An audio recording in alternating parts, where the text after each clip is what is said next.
Aaron Rodgers should stay in Green Bay? I don't know that there's a better situation in the NFL right now than the Green Bay Packers for Aaron Rodgers. The Pittsburgh Steelers are not a better football team with or without Aaron Rodgers than Green Bay with Aaron Rodgers. You can't find a better situation. Stephen A., I want to start with you here. Hold on, you don't even have to ask a question. What? That's a damn lie. Hell yeah. That's a damn lie that Keyshawn Johnson just told. Why? That's a damn lie. Aaron Rodgers on the Pittsburgh Steelers wouldn't make them better than the Green Bay Packers. Here we go. Personal agenda. That's a lie. Personal agenda about Steve. Is that not a lie? No. I'm taking control of this segment, and we're going to do this in two parts. So the first part is this. Take your Steelers out of it for a second, so I know it's not. Wait, he said the Steelers. No, so I just want to know, so it's not about your heart. If the Steelers is out of it, would you say that you want him to stay in Green Bay? No, remember, I'm on the record saying Yes, I but didn't want things him to have stay in Green Bay. changed. That was before the season. Now he's winning and having fun. Time out.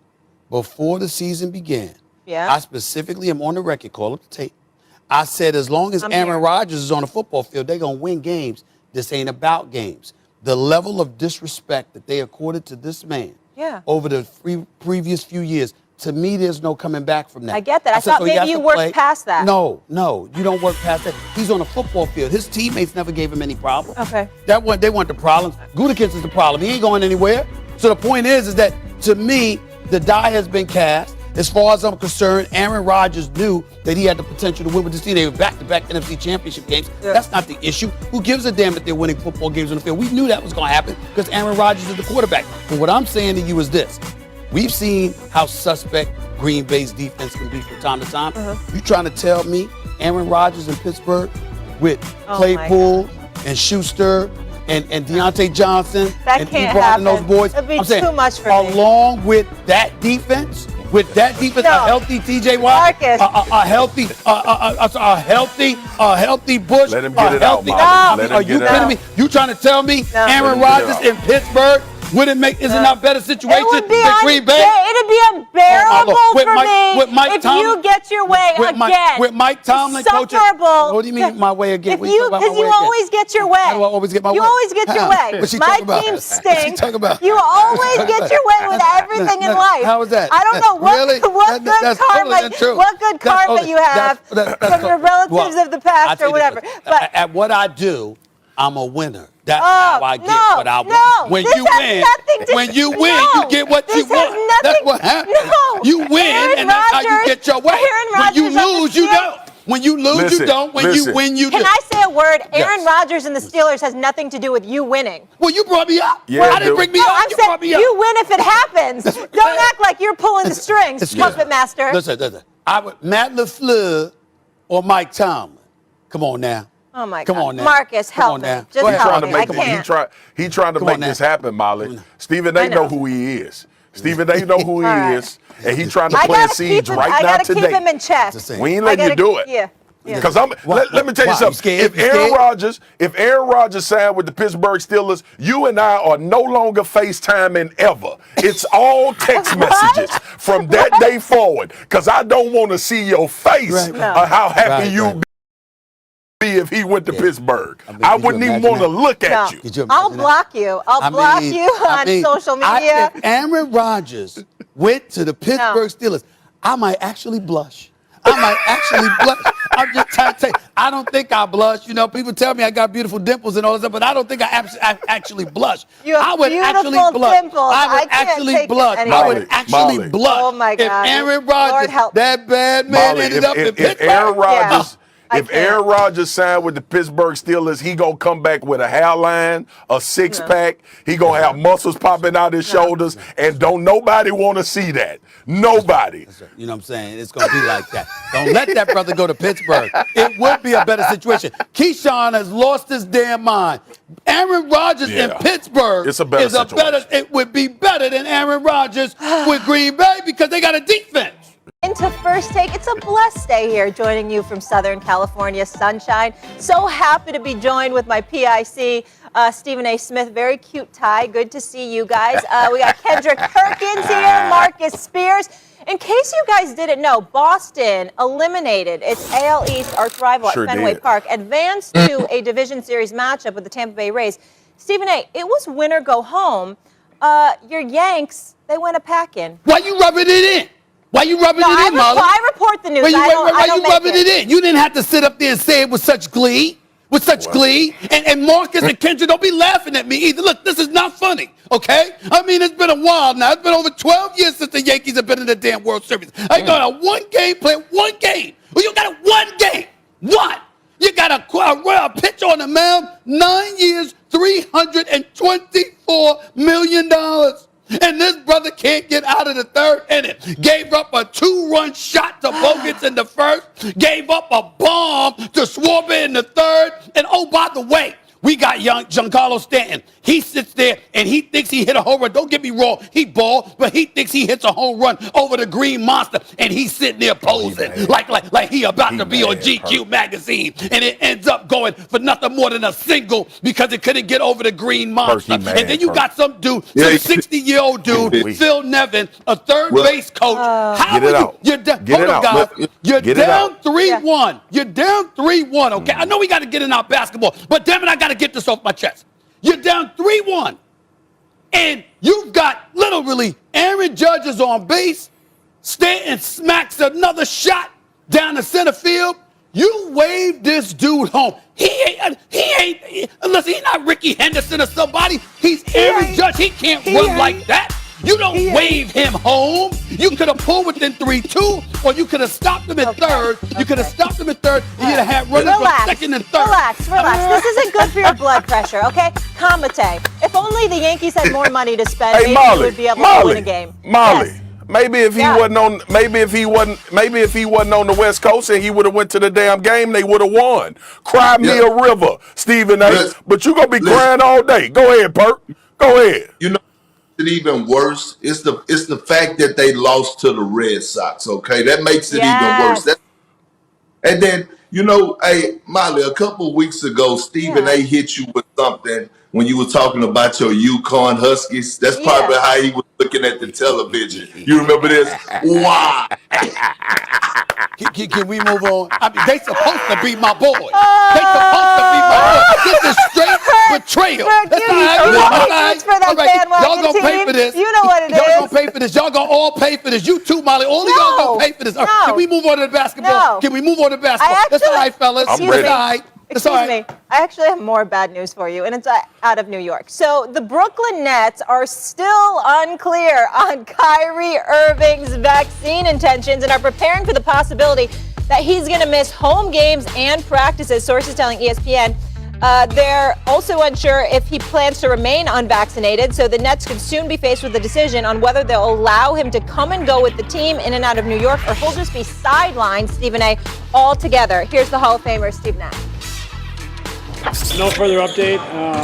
You know, we support him. We're here for him, and you know, if things change and you know, there's a resolution, we're here for him. You worried about the fact that you may not be able to have a full practice with your full team before the regular season?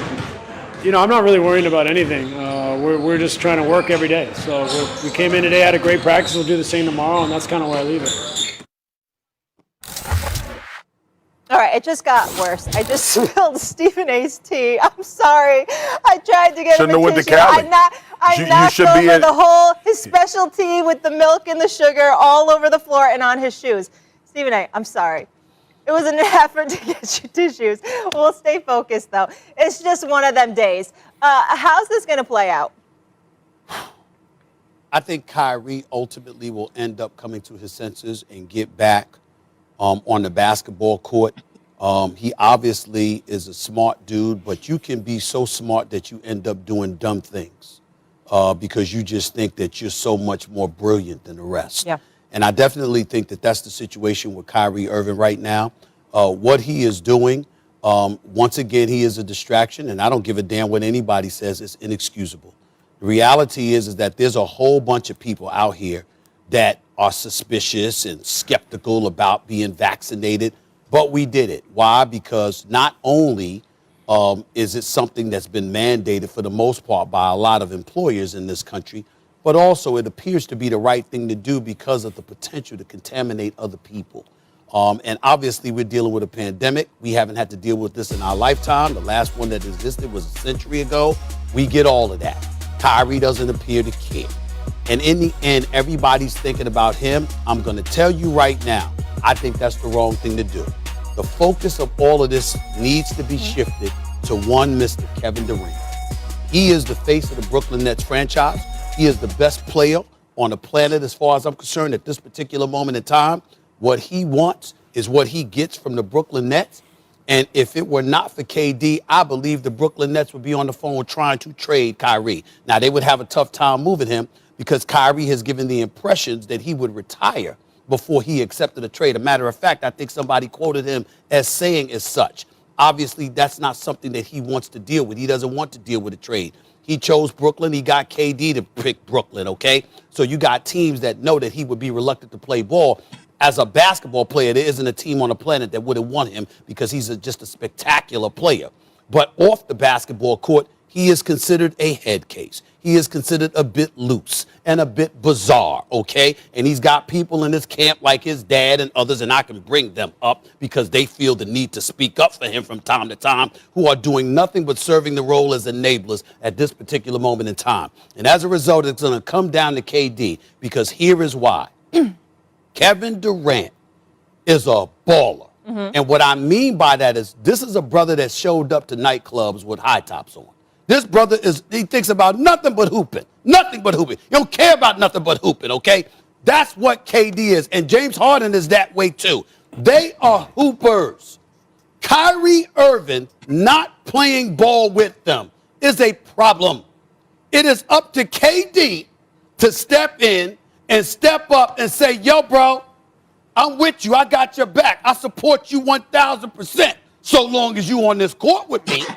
But if you're not going to be on this court with me, you going to come up against everything we planned. Nobody planned on a pandemic. Nobody saw that coming. But these are our circumstances and our situations. Clearly, Kevin Durant is vaccinated because he wouldn't be allowed to play in practice if he were not.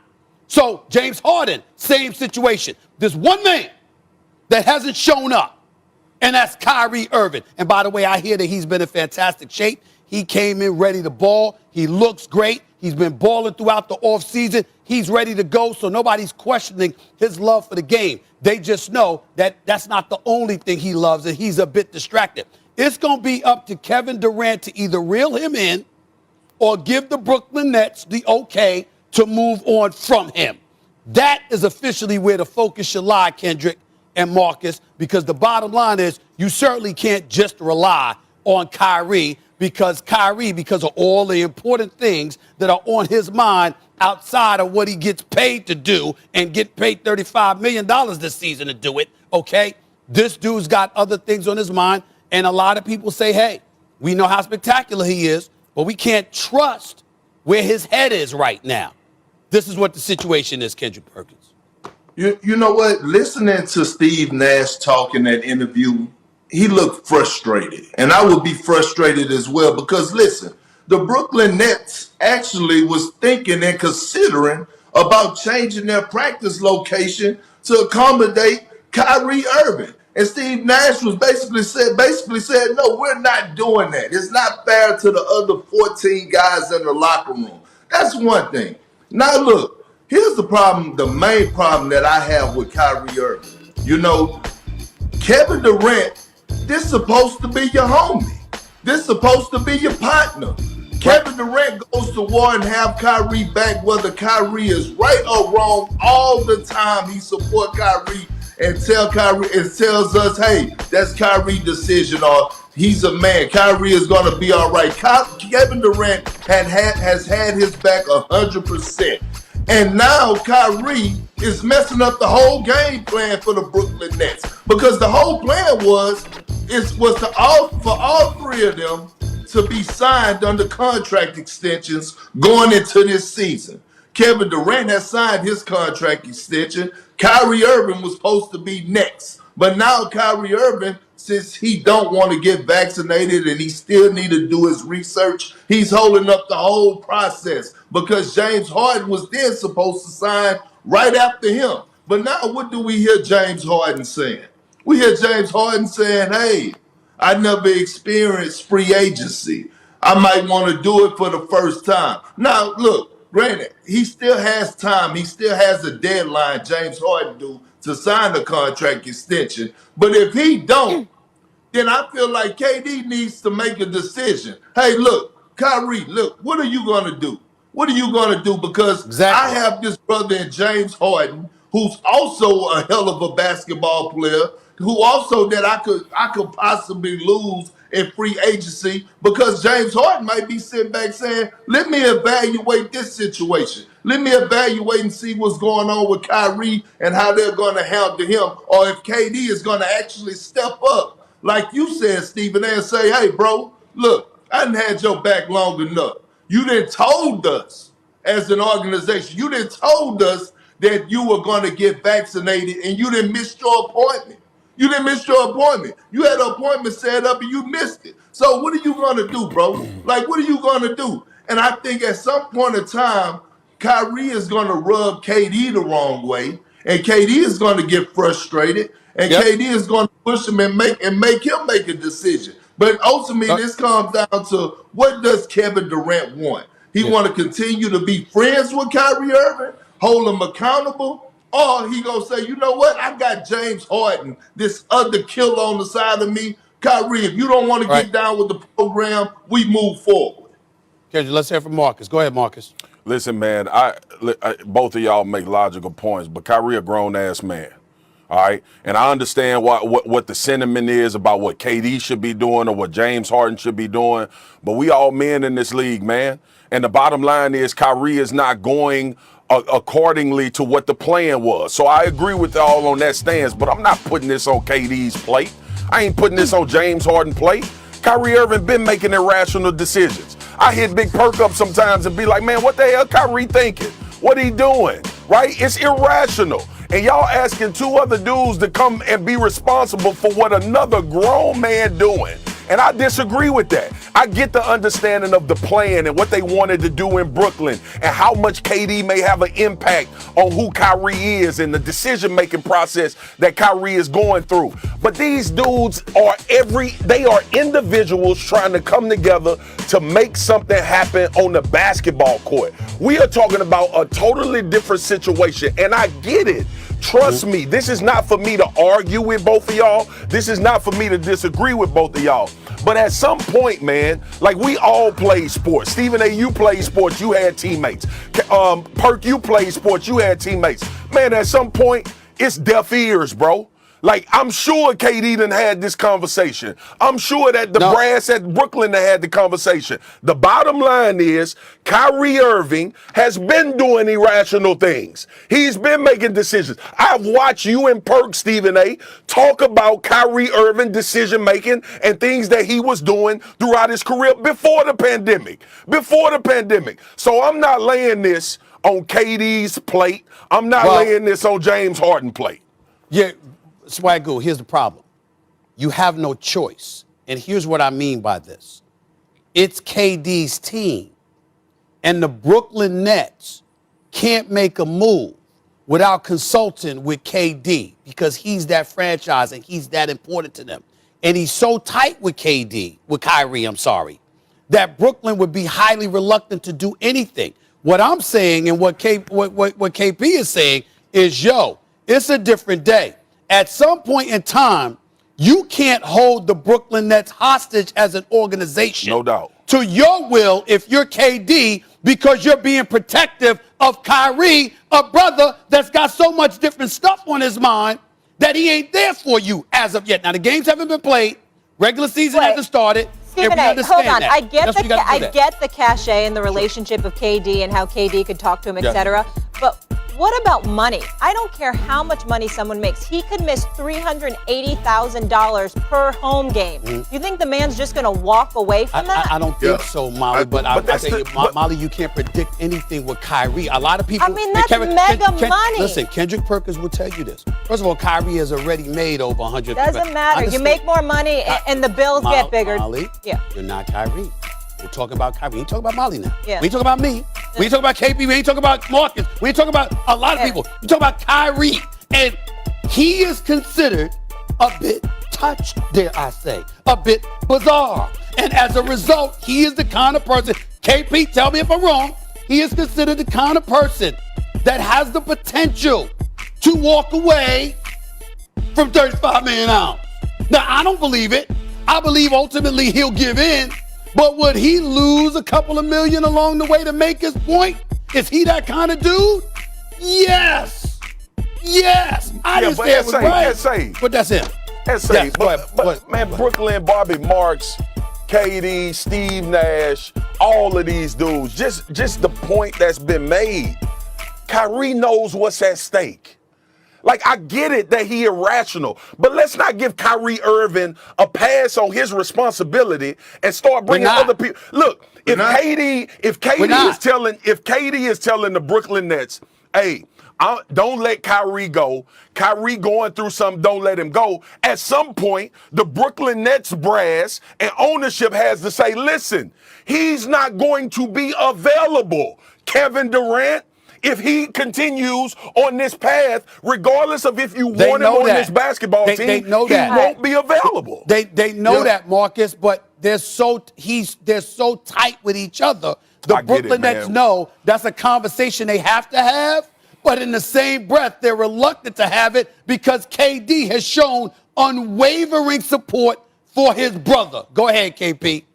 And this goes back to the point of why I said that it's going to come a time if Kyrie Irving don't get vaccinated and don't go with the plan that they all discuss, Kevin Durant is going to have to make a decision. Is it going to be, I'm going to stand with James Harden and the rest of my teammates in the organization, LaMarcus Aldridge, who just came out of retirement to go to Brooklyn to try to win a championship, Blake Griffin, who signed with Brooklyn to try to win a championship. See, Kyrie Irving knows that Kevin Durant has the power. So long as Kyrie Irving and Kevin Durant are tight, Kyrie is going to be allowed to do those things. And Molly, to your point about Kyrie giving back his money and losing money, right? Look, I always tell these young guys and tell the guys, hey, look, never give back your lettuce. Get all your money because this is a job at the end of the day. But when we hear reports about Kyrie Irving saying, if I get traded, I'm considering retiring, you got to believe it. But he don't care. But then why is he getting in shape? And why are you saying he's looking great? He's ready to go. He doesn't believe it's going to happen. That's my point. That's my point. You like, I get it. I get it that the relationship, Stephen A. and Perk, y'all so close to this. Y'all way closer than this. But if KD listening to Kyrie say that kind of foolishness, what the hell is KD thinking?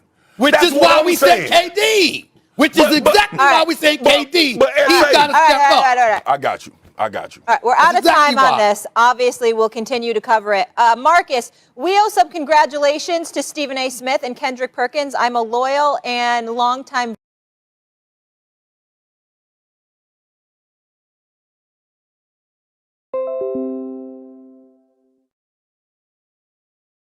viewer of NBA Countdown. There was a big announcement yesterday. We got an all-star cast.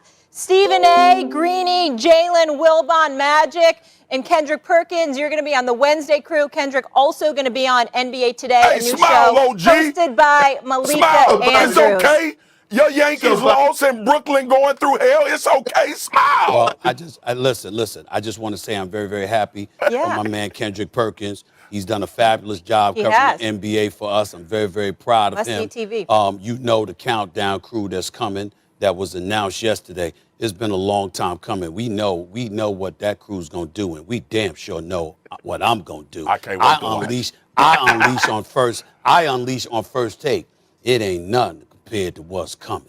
I'm just telling y'all right now. It's also one of the most exciting NBA seasons. And anybody that knows me knows I ain't playing. The NBA is what I do. So NBA Countdown with the crew. You're ready? You're excited? Lord, I'm coming.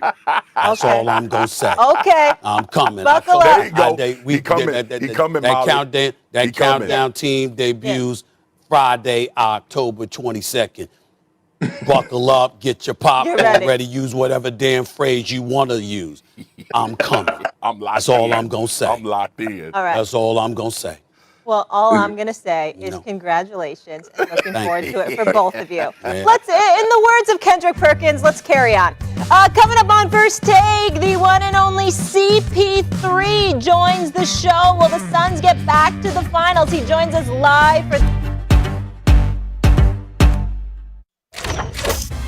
Good day. Welcome back to First Take on this hump day. Shocker out of New England this AM. The Patriots are releasing four-time Pro Bowl cornerback Stephon Gilmore, who's eligible to come off the PUP list after Week 6. They could not agree to terms on a restructured contract. The market for Stephon Gilmore, the NFL Defensive Player of the Year in 2019, is expected to be robust.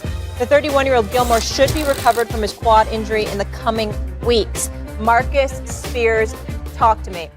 What does this move by the Pats say to you, sir? Yes, it's a move that we should have known at some point because we're accustomed to Bill Belichick making moves like this, and with guys with still a lot of good football left in their career. And it also tells me that this is a new direction. The Mac Jones era has begun in New England, and they want to retool, revamp, and refocus this thing and commit some resources to continuing to build around their young rookie quarterback who I think they love. They seem to love. And then on the other side of that, Stephon Gilmore, you talk about a market being robust. You damn right it's going to be robust. We talking about 2 years removed from being player of the year. The only thing that derailed him was injuries. And there's a bunch of teams out there that need a lockdown corner that could use a guy. This is a Super Bowl. This is a changing of your team type guy. This is a Super Bowl, put you in position to win a Super Bowl. I'm thinking teams like Green Bay. I'm thinking the teams about like Baltimore, like the Baltimore Ravens. When you look around, the Kansas City Chiefs. I'm thinking about teams that are literally maybe a player away defensively from becoming a complete team with the opportunity to go to a Super Bowl. And he is a lockdown corner. He is a guy that can take a half of a field away and allow you to do what you want to do defensively. It's a shock because it's Stephon Gilmore, and he's one of the top cornerbacks in the NFL. But it's not a shock if you paid attention to how Bill Belichick operates as a GM throughout the course of his career with New England. Well, that's what you peel from it, Marcus, and I respect where you're coming from. And if I'm the Kansas City Chiefs, I definitely try to get on the phone immediately and get him. One reason would be because of the upgrade he provides to their secondary. The other reason is to prevent the Tampa Bay Buccaneers from getting him.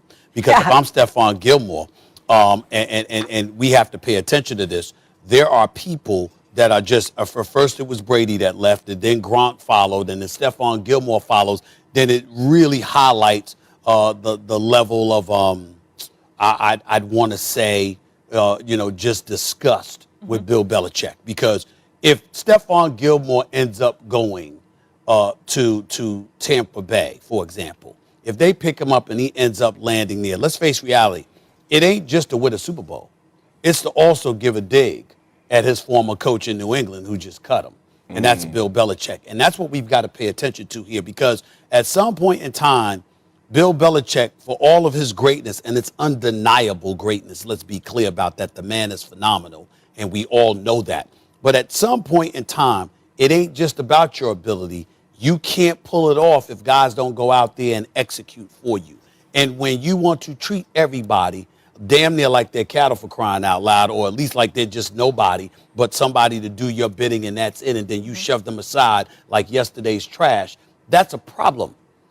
I'm not saying that Bill Belichick is doing that. I'm not as entrenched in the Patriots organization as the guys like Reese and others that are entrenched in covering that team. But what I'm saying is, if you're looking at it from a peripheral perspective, from the outside, and you look at what's transpiring, people are looking at Bill Belichick right now with a raised eyebrow, because you are 1-3. And if you continue to lose and Tom Brady continues to win. Texans this weekend should be a win. And then you got guys like Gronkowski and potentially Stephon Gilmore who are members of that team. Now we're looking at you, and people are sending a message, not just that we want to go where Tom Brady is. We want to go away from this guy because this guy doesn't appreciate his players. You can get away with that a lot more in the NFL, more so than you would ever be able to get away with it in the NBA or Major League Baseball, but that doesn't mean your comeuppance won't arrive at some point. And Bill you actually jarred something in my mind, and it's a very important point. I wonder if Bill Belichick's still operating like Tom Brady is his quarterback. right? Because we all could give these moves that he made a pass because he had the greatest quarterback of all time that will overcome you getting rid of players that would actually help you win games. So that's just something I'm thinking about. As you was talking about Bill Belichick and where he is 1-3 during the season, and obviously they want to build around Mac Jones going forward in the future. But ultimately the question will be, are you afforded to make these type of moves still without having 12 as your quarterback? Yeah, I mean, Mac Jones looked all right on Sunday, 19 completions. Did, we'll see. did. But Gilmore, something special. 3 straight Pro Bowls, one of 3 defensive backs to do that. I know, Tampa. Just Stephon go to Tampa. Stephon go to Tampa. We'll see. All right, guys, let's keep it rolling. That bad man looking like an MVP again, and he's just ripping off his squad. 3 straight wins. So what will the future look like for Aaron Rodgers now that they're having from a distance? Here's Keyshawn on one. Please. And more than just Devontae Adams, even though they don't have a Devontae Adams. Hang in They there, got Alec. more than Devontae. Hang in there. Aaron Rodgers in the yellow and black. This truly is Stephen A's world. Pittsburgh. Up next. Still a nation. I can't. Still a That's a nation. good I'm one, you know what? I'm a special woman that I can deal with you. I Yes, really am. yes, you are. I'm proud that I have been here that's- for 6 years. We're going to talk about the Cowboys, but I just needed to say that, and I never compliment myself. That's right. Chris That's not Paul. true. Well, go ahead. Chris Paul is joining us live. Stephen A, CP3, one-on-one. Don't miss it. First take. But gave up points expected to be against the former Super Bowl champions, but went toe-to-toe in Dak Prescott's first game after a year, 300 days missed of playing football. You damn right the NFC should be worried about the Dallas Cowboys. All right, so the Cowboys have won 3 straight since dropping their opener to the Buccaneers. They're scoring more than 30 points per game. Stephen A, they're gaining more than 420 yards, both top 5 in the league. On the defensive side, they're holding quarterbacks to a total QBR of 43, third best in the league. Oh, and did I mention, since that sound, they beat the Panthers, handed them their first loss, and they have the best defense in all of football. So you know what, Marcus? I'm not even going to talk to Stephen A here. I'm just going to talk to you, Marcus. Let's forget about the NFC. Should the NFL be worried about the Dallas Cowboys? Because I feel like it's a new day. I'm gonna take a page out. I'm gonna take a page out of the OG book. Yes, they should. Oh, yes, they should. Because that's the way they play it, Molly. Look, I'm so happy about coming on First Take for the first time and really feeling like the Dallas Cowboys can go to a Super Bowl. It really feels like that, right? Yep. We all have sat around and listened to this man talk about wait for the downfall, wait for it to happen, it's coming.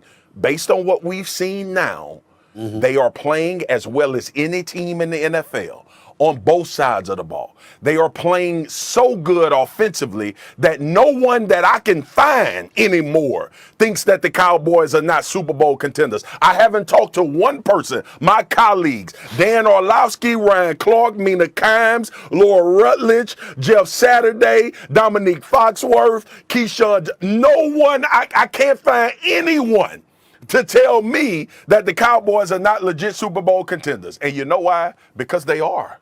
Because they really can go to the Super Bowl this year, based on the way that they're playing, based on how they look defensively, turning the football over. We are learning about a lockdown corner right now, Trayvon Diggs. We are learning that Dak Prescott is operating at the highest possible level you can operate at the QB spot.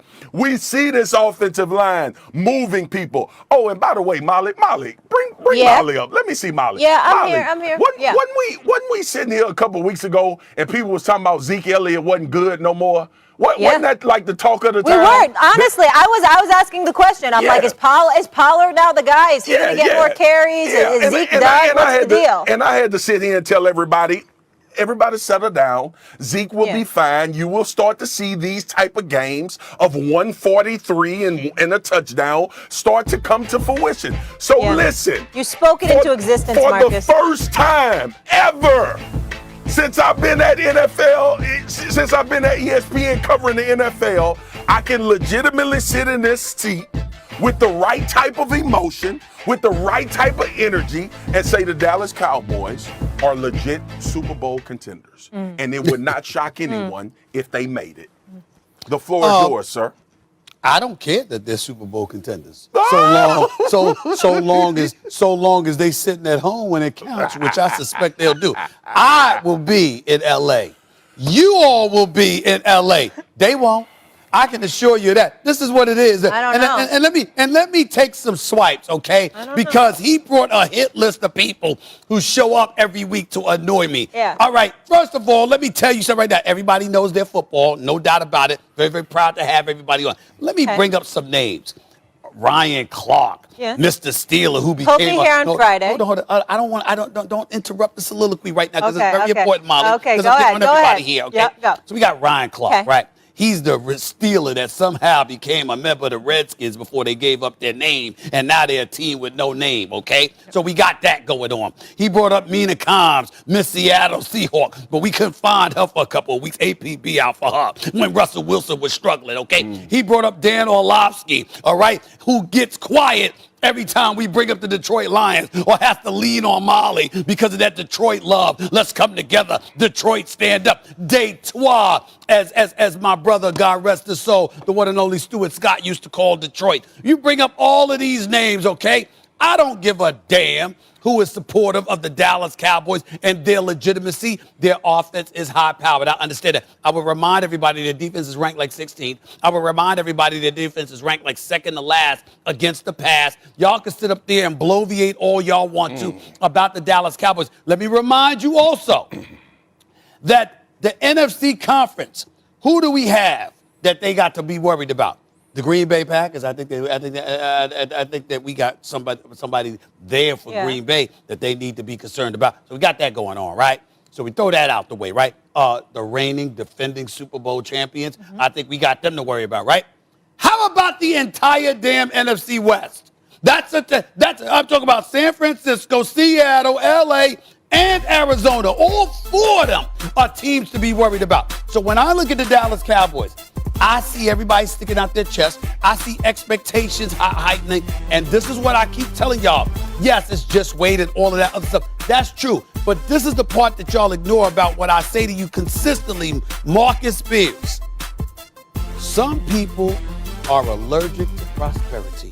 The more they climb, the more palms get sweaty, backsides get tight, people start getting a bit nervous. And you got to remember, unlike any other franchise in the National Football League, because they're the Dallas Cowboys, and you got these disgusting, nauseating fans that make you want to throw up every time they open their damn mouth, that pressure boils, and they can't take it. And all I'm saying to you is that's exactly what's going to happen. We know they're going to the playoffs because they're in the NFC least. We know that. We know that. But in the end, what it comes down to is what you going to do. And I'm listening to Marcus, and I'm glad that he said what he said. I'm glad that he said, because he's on the record, and I got the tape. And y'all chart this down. My producer, you chart this down. You chart that down. You chart down this date, and you hold that sound, that tape of Marcus Spears saying what he said. Because that brother, once the playoffs arrive, is going to be a very, very sad individual. See, Molly, and I'm loving it. Molly, I'm loving it. Set yourself up. Set yourself up. This is when you know. This is when you know that it become a stressful situation. Yeah, he's getting nervous. I say this all the time. Because listen, he's getting nervous. You know what kids do. You know what? This is what kids do. This is what kids do. You fuss at them about something. You fuss at them about their grades, and then they start saying, "But I cleaned my room, and I took the trash out." And I made cereal. I didn't make a mess. I didn't spill any milk. Or when you're watching the movies, and the mafia throw the car, and somebody in the car, and they looking for them buttons to press so they can let the window down and get out. Right now, that's Stephen A. He in that car trying to figure out where the hell these buttons at. And I hope the Dallas Cowboys don't make it to a Super Bowl, because I'm going to drown. Look, the worst thing that can happen to Stephen A. Smith is the Cowboys end up in LA with us, because you think I've acted a fool on television. You think I've come close to over his head, paper bag. Wait, if it happened, I promise you, we will have beef until we talk it out like KD and Kyrie need to do. Well, I will say this. I guarantee you that. There is one thing you're missing. Hold on. There's one thing both of y'all are missing. You know what you're missing? What are we missing? I do have various sick days on my contract. I Okay. I mean, I can always, No. Because when won't run from KD, That's it. remember you said KD weakest move? That would be the weakest Yes, move it would. ever I know. of anybody I in know. sports. So Molly. don't even try it. Don't get Molly, a surgery. he could have- Don't come he down could- with he COVID. could have a day off. Nothing. Because could I'll have make a him day do the off. show from a bubble. He You can will have a not day off. take that I'm going day to show off. up to his house with Southern University band, the baddest I'm band gonna in the get the land. And we're Cowboys going to knock on the cheerleaders to door and play surround the music set. all day. Hey. There's time for elaborate excuses in the event that happens, but it won't be necessary. Okay. I'm done talking to you. I want to talk to him. I promise you. Yeah. I You're done. promise you. The Dallas Cowboys ain't going to be in SoFi. I Okay. promise Okay. you that. Mark- All right. Marcus, tell me this, though. With all the hype, what's the definition of a successful season for Dallas, in your opinion? Minimum NFC championship. Minimum. Based Okay. on what the expectations they've set so far through this season. All right. Oh, I thought he was going to say something different. Oh, I was going to pounce all over him. I thought he was going to say something different. But I'll live with that. Anything he said, nothing less than a trip to the NFC Championship game. That is conceding you ain't going to SoFi. But that's a different story for another day. How in the hell that's That's what it conceding? is. See? Yeah. The minimum. Because you got Dallas. Excuse me. You got Dallas. Excuse me, Peanut Gallery. Are we done? That was directed to Marcus. Okay, good. All right. When we come back here on First Take, still to come, Chris Paul led the Rising Suns to the finals last season. CP3 joins us live to tell us why one-year wonder. Plus, Derek Carr was catching MVP buzz until his less than stellar Monday Night Football performance. Did he play himself out of that race already? I know Stephen A. can't wait for that one. Full sound back, holding folks accountable. Yes. Marcus, Yeah. you were real confident. I don't know if you were too aggressive there. Yeah. Can Derek Carr still get back into the MVP convo? Absolutely. He absolutely can. Might I add, okay? See, because when you move up in the business, like my OG taught me young, you have people that you can reach out to and get information from. Right, and I hit my boy Himbo up, who's a great researcher here at ESPN. Yeah. And you know what Himbo told me? I said, Himbo, Derek Carr balling, man. Like, send me some numbers to support this. Derek Carr has thrown for almost 1,400 yards, 8 touchdowns, 3 picks, and he's led 2 game-winning drives so far in the season. And we only in game 4. And you want to take him out the MVP conversation? He's averaging 350 yards passing a game. Right? Like, this doesn't take other people out. Kyler Murray, obviously, Dak Prescott in that conversation, Aaron Rodgers. But how in the hell are you going to take a guy that's averaging 350 yards a game, 8 touchdowns, has beat 3 of the better defenses in the NFL out of the MVP conversation in week 4 because he threw for 196, 2 touchdowns and an interception? I want to hear why Derek Carr shouldn't still be in the conversation. Yeah, we could be mad. We could talk about the game and how he didn't play well in certain parts of the game. But ultimately, sitting here at week 4 going into week 5, Derek Carr absolutely still in the MVP conversation. You know something? I gotta admit this. You're cute, man. You know, it's just funny listening to you sometimes. Oh, I know. My wife tells me all the time. Before I go into, well, listen, man, you ain't got to bring up the wife, man. You ain't got to bring up the wife. Listen, the beard, hold up. The beard does look crispy, Marcus. yeah, and the new frames, and I like the button up. On point. Molly, with all due respect, Appreciate yo, it. I get where you're coming from, but you're not paying attention right What? now because when I bring up his wife, I'm telling him he ain't got to bring up the wife. He know why. You know, because I'm getting at him and he sicked the wife for me. Yeah, I love his wife. I mean, I got to meet her. she bullied me, Molly. She MQ, bullied she from me. Detroit, too. To shut me down. I'm like, You know what it is. I got to be mindful about my tone. You sure when I do. come Yes, at swag, Mama runs the show. I got to hide from her because she gonna get at me now. All right. So rather than go into my diatribe where my tenor, just my voice, my delivery might be a bit too demonstrative, rather than do that to Swagoo because I'm worried about Mrs. Swagoo, instead of doing that, I'm going to ask for y'all to replay some tape from Marcus Spears a few weeks ago when he had somebody else that was an MVP candidate. Could y'all play that tape for me, please? Oh, my Jameis Winston will be hovering around the MVP conversation by the end of the season. Put it down. Yes, I said it. What's today, Molly? What's today? Today is September the 15th. September 15th at 10:16 a.m. here on the East Coast. Swagoo said that Jameis Winston will be in the MVP conversation by season's end. I mean, Oh, damn. Bring up old stuff. man. What is this? A roasting? A roasting? Because he bring up the Cowboys? Who we gonna bring on next? Who we gonna bring Wow, on next? that yo, was Marcus, low. yo, They didn't even tell me, the producers. Listen, check it out, yo.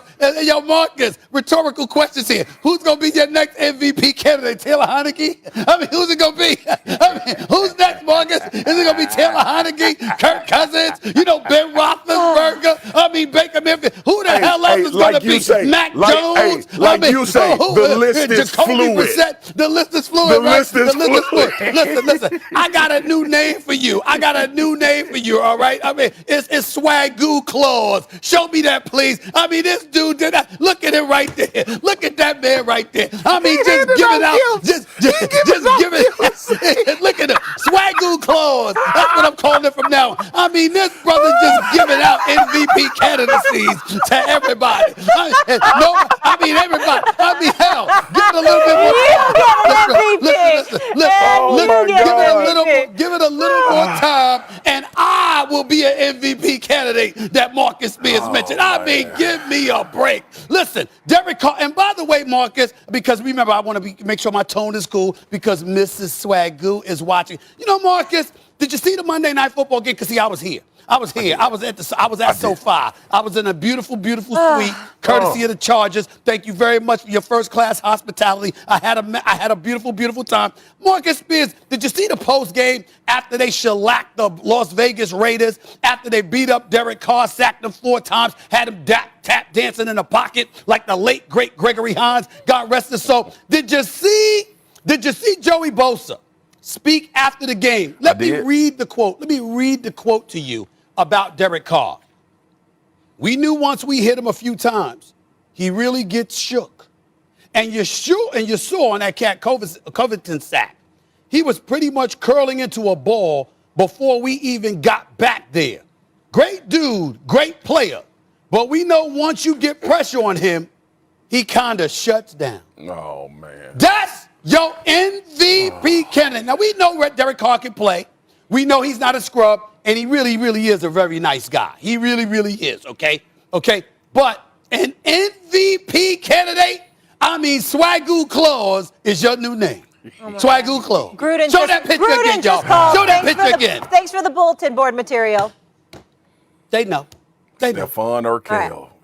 There we go. Look at it. Oh, my gosh. Look at it. There he is. All right. There he is right there. Swagoo Claus. Coming up. There he is. Coming up next on First Take, did the Rams just have one bad game against Kyler Murray, or did the loss give Stephen A. cause to pause? Plus, coming up next, Chris Paul joining us live. He'll go one-on-one with Mr. Smith. Every topic with the future Hall of Famer. Fair game. Don't miss it. First Take. Basketball. First of all, how are you guys feeling right now? How are you feeling about your team for this upcoming season? Good, really good. We're excited. I think the best thing our team got coming back this year is continuity. We got a lot of the same faces that we had last year, but just like everybody else, we got to start over. You finished 51-21 last season, CP3. You won the Western Conference Finals. Did that surprise you at all that you guys were able to pull that off? Was that your expectations when you first arrived there last year? I don't think it surprised us at all. And every time we step on the court, we expect to win. The guys in our locker room, the coaching staff that we had and that we have now, being led by Monty. He's an unbelievable coach, a mentor, and we just try to stick to our principles, and we'll do the same this year.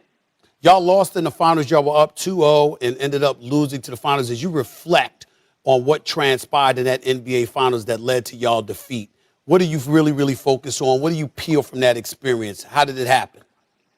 Man, you learn so much. We lost to a really good team, good Bucks team. You know, they beat us. Obviously, there's a lot of things that I feel like I could have done better, things that we could have done better as a team. But you learn from it and you move on, and you have to get ready for this upcoming season.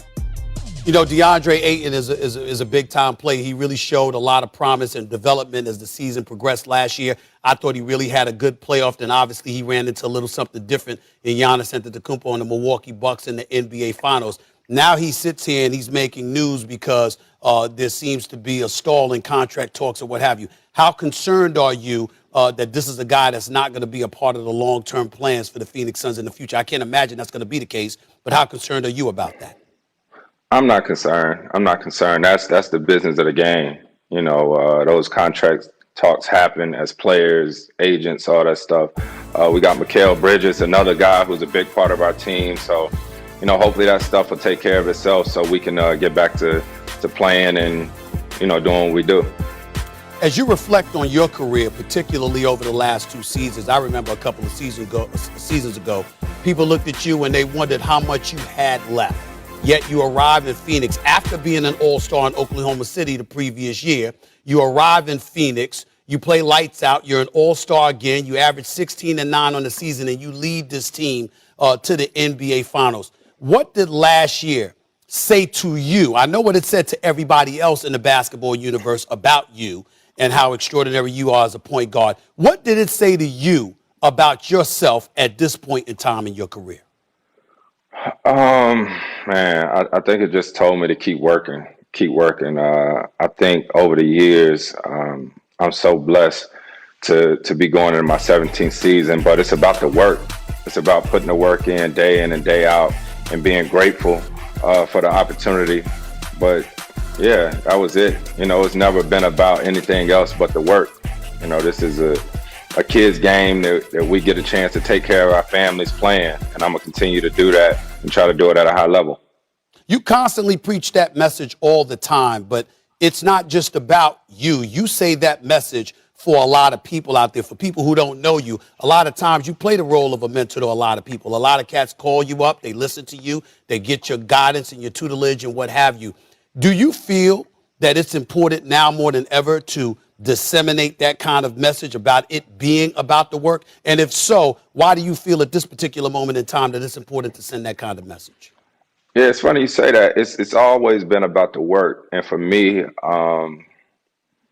like I'm big in grassroots basketball, right? So my dad spent his entire 401k on me and my brother playing travel basketball. My mom was team mom on every AAU trip.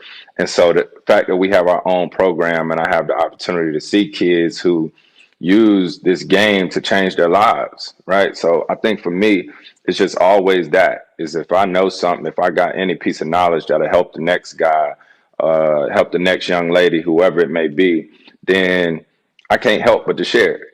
Mm-hmm. I got you. Let me transition real quick to the subject of a Kyrie Irving right now. I know you're no longer when you think about the role C.J. McCollum is going to be the president of the NBA Players Association after you served so admirably for years in that position. But you got a guy like Kyrie Irving that's making some noise right now because of the whole vaccination situation. I guess the question to ask you would be, what's your take on all of the noise that has been made about the vaccine situation involving the NBA, considering the mandates that exist in New York and San Francisco that potentially compromised Andrew Wiggins before he ended up getting vaccinated, and of course, it's still compromising potentially the Brooklyn Nets because Kyrie, at least at this moment in time, hasn't handled that situation. What are your thoughts about all of that? Yeah, I think every situation is personal. Every situation is different and it's personal. It's not up to me to make a decision for anybody except for me and my family. I had some unbelievable years as the president of the PA and still involved here and there in different things. But I feel on any situation it's up to that individual, and they have to make that decision for them and their family. Let me transition to Why Not Us, because obviously you're the executive producer of that. We're going to focus on FAMU football. There's no question about that. You're an executive producer. It's exclusively on ESPN Plus starting October 14th. My birthday, by the way. Not that anybody cares, but I'm letting you know that. This season of Why Not Us will follow Florida A&M head coach Willie Simmons and his 2021 Rattlers as they begin play in a brand new conference, the SWAC. Before I ask you about that, I believe we have the trailer. Let's watch that for a second. Fundamentals. Finish. We are. Let's go, man. You got to know the guy beside you. What are his goals? What are his aspirations? Those are the things that you got to know about your brother. It ain't going to come easy. Everybody's going to be gunning for your this year. This institution can prepare you for anything in life. All for one. All for one. One for all. One for all. All for the rest. All for the rest. Yeah. You see it right there, CP3. What can we expect to see from this season of Why Not Us? Man, it's going to be exciting. As you know, we got a chance to do the story about North Carolina Central basketball last season, which was dope in itself.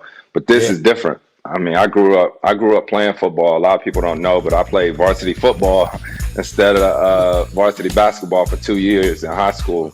And so you just get to see the camaraderie of these guys. You get to see how they train, how they get ready for their season. And you see what it's like being at a big school like FAMU, and you get to see Willie Simmons as the coach and what that culture is like. Remind the audience of why it's so important to you to tell these HBCU stories and highlight HBCU athletic programs. Yeah, it's important to me, first and foremost, because it's part of my DNA. You know, even though I went to Wake Forest University, I grew up right there at Winston-Salem State. I was at football games every Saturday, and that's just part of my family and part of my upbringing. And so to tell these stories are huge because you get a chance to see what a lot of these kids are going through, the different environments that they come through, and their struggle, and what it looks like for them to try to level the playing field. And it's dope, man, because a lot of times kids don't get a chance to hear their stories. They only see the stories of, you know, the Blue Bloods and these big schools out here. So I'm proud of our team, and I'm excited about this project with FAMU.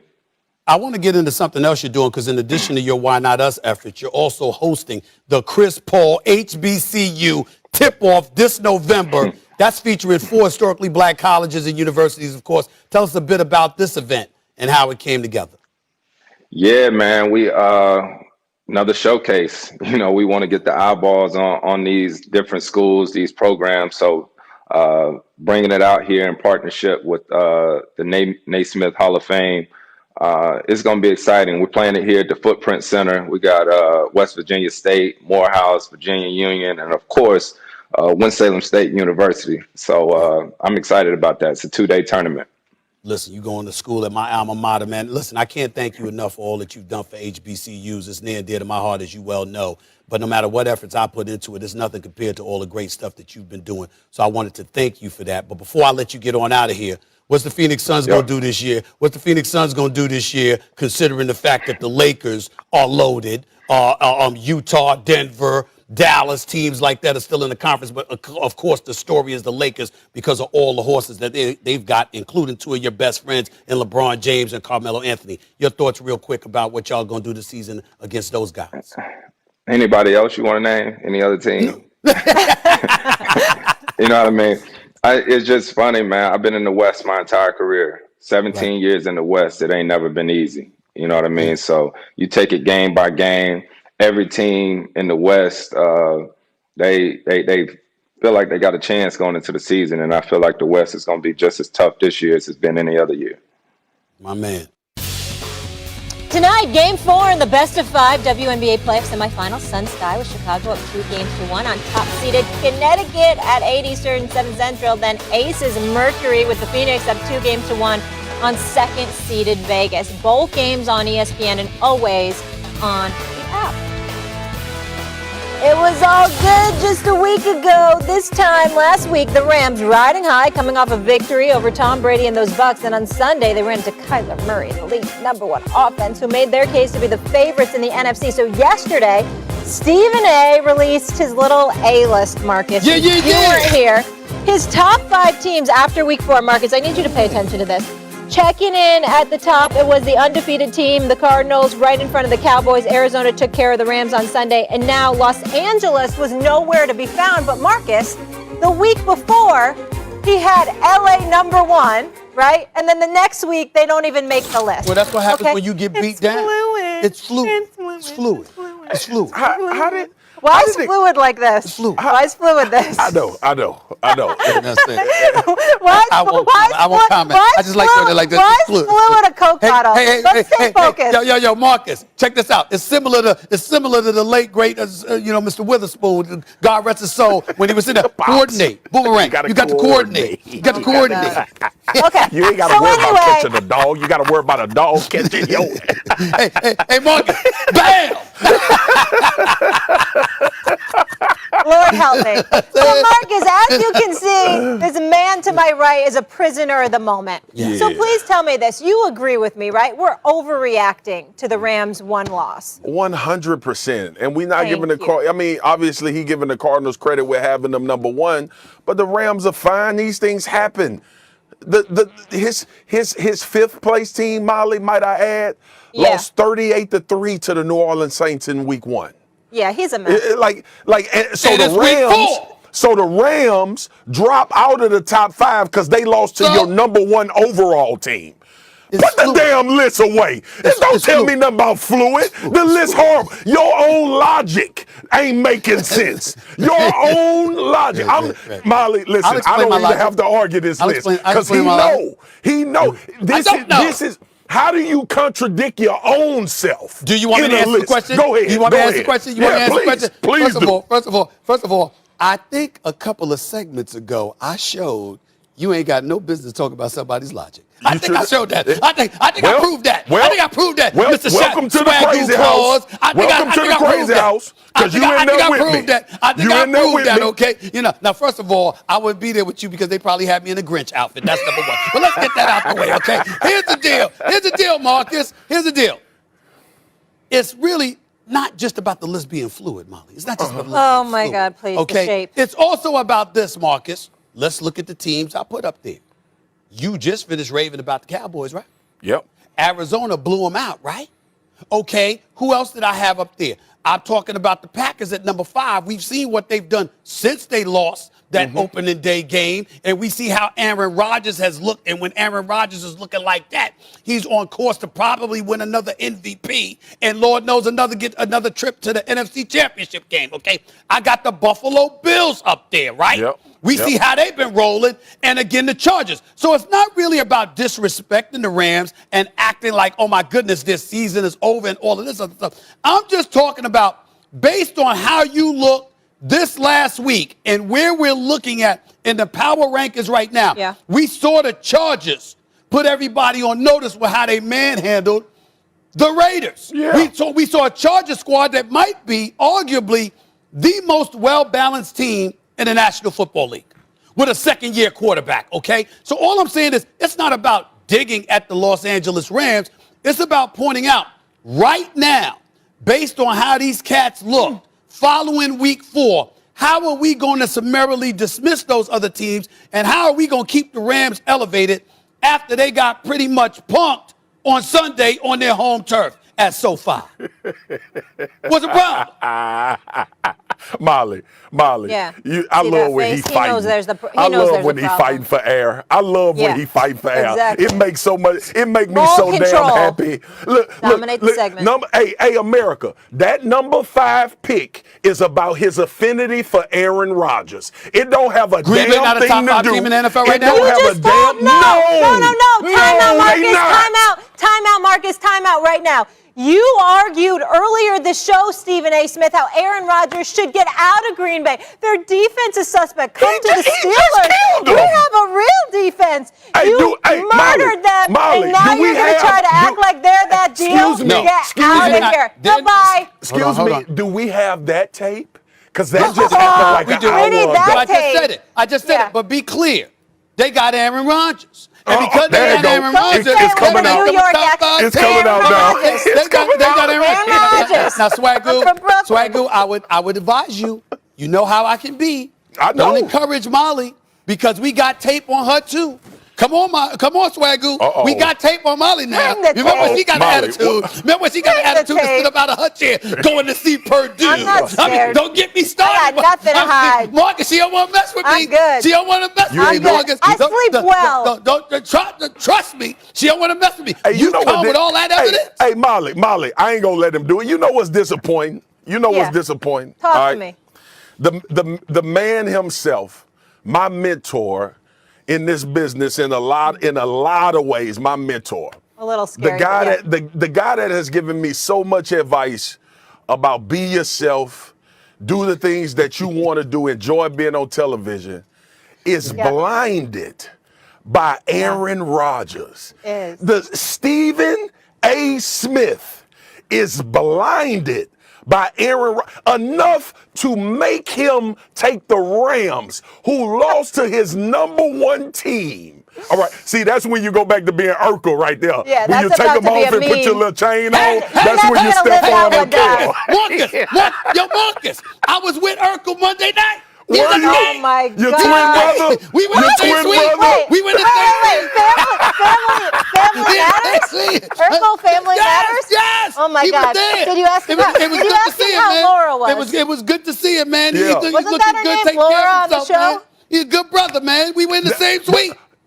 Hey, listen, that's your twin brother. Y'all really kin to each other. You need to do some of that. Well, some ancestry. people say. Some people say it's ludicrous too. Yeah. You know, I mean, we listen. I wonder if both they of the blind. brothers look good. I ain't ashamed. I wonder if they blind to Aaron Rodgers. I'm older, so I wonder if they blind to that. I wonder if they blind, like you blind. I never thought I'd see this day. I never thought I'd see this day, Molly, where he gets absolutely irrational because of his emotional attachment to somebody.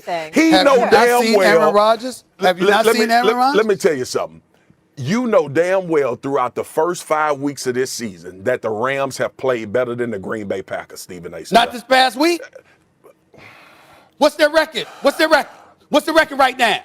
What's the record? 3-1. I think it's identical records. It's identical records. Stephen A., they lost to the team you got #1.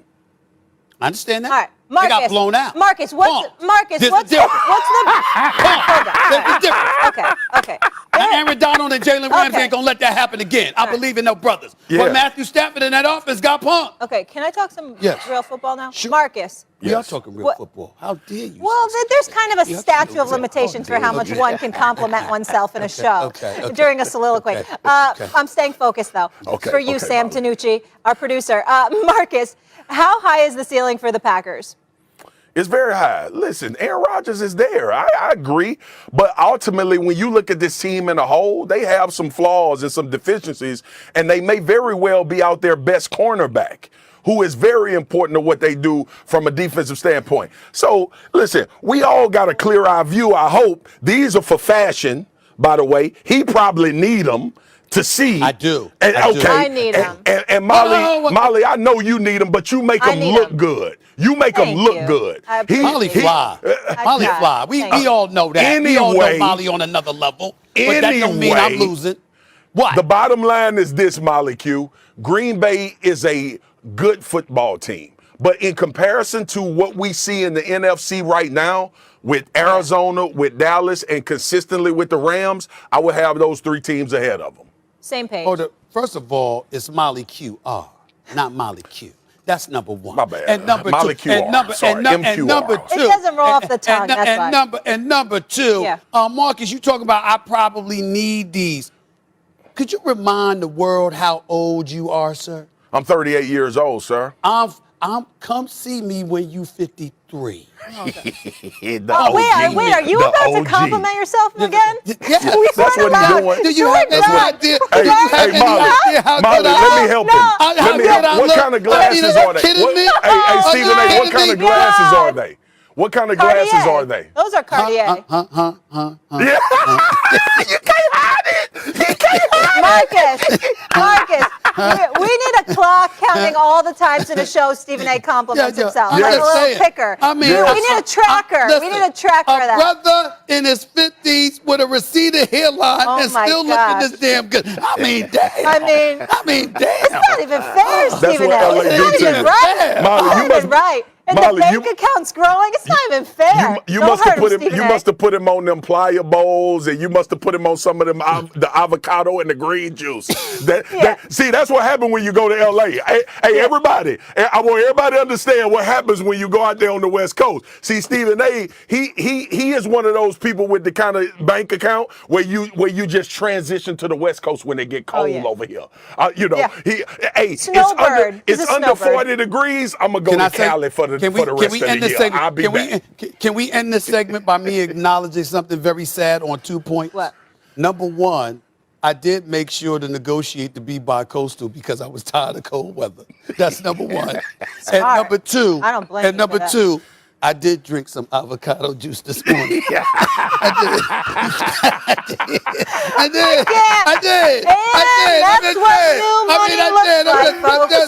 did. I'm just admitting it, man. Right. I'm just admitting it, man. Let's just go to break. I can't. He's making it rain now. Party's over. All right, Send me that come. I got to bring him down to earth, Stephen A. Bring you down to earth. Your Yankees. What's the deal? Not enough money to spend? One and done after that AL wildcard game. But which failure's worse? Knicks or Yanks? Sad and A. Smith. Next. You ain't